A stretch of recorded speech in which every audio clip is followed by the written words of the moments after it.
but you can't be dogmatic about it. Because no, I mean, if people take it as stories, right? Like, I mean, do we really literally think that Noah built this ark and got 2 of every single? Well, right.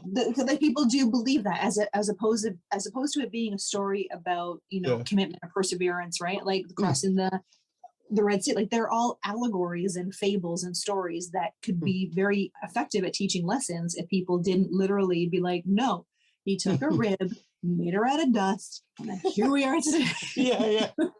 There's a museum in Portsmouth, and it's basically a creationist museum.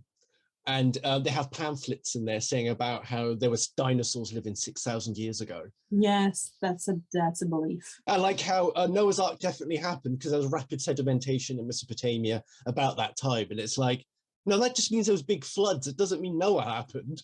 And there was someone he's like got a TikTok channel about like proof, like undisputable proof that God is real and the Bible exists. And one of them was like they found like the shell or something of a boat that matches the dimensions of Noah's Ark. But then like there's the other video I saw was like disproving it, being like it doesn't actually match the dimensions, you're just trying to make it fit. So like everything are these pretty like tenuous ties to like, nope, this is how we know the Bible is real. I saw one that's like from flat earthers, and then they spent like $4,000 on a gyroscope to try and say like, well, if the world is round, then the gyroscope will do this, but it won't do that because it's flat. And they bought the gyroscope behaved how they thought it would, and they were like, oh, that's not good. We need to find other evidence.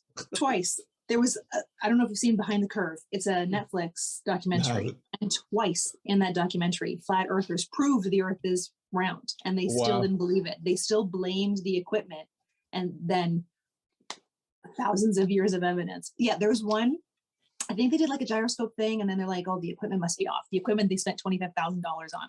And then the other one was they were standing, I think it was like a mile or whatever distance apart, that in that distance, there should be, like a very slight curve. So they had 2 posts with, I don't know, wood or whatever, and holes in the wood, and they were going to shine a laser through. And their thought was that if the earth is flat, shining the laser here, I should see it over here because the earth is flat. So then he shines the laser, doesn't see it. And he's like, okay, so he redoes the calculation. He's like on the walkie-talkie, can you just raise your arms up? And the moment he's like, okay, arms up, boom, there goes the laser. So they prove it. And then he's still like, interesting. Oh man, these people are so deluded. Even with proof, they still don't believe it. Like, and it wouldn't even matter. I don't think it would even matter if we could definitively say at this number of weeks, at 24 weeks, it is absolutely definitively a person. It wouldn't matter. No. Because then all the arguments would now be like, yeah, but it's like a pre-person. Like you're like, it still wouldn't make any difference whatsoever. It all comes down to, if you don't want to play, if you don't want to pay, don't play. That's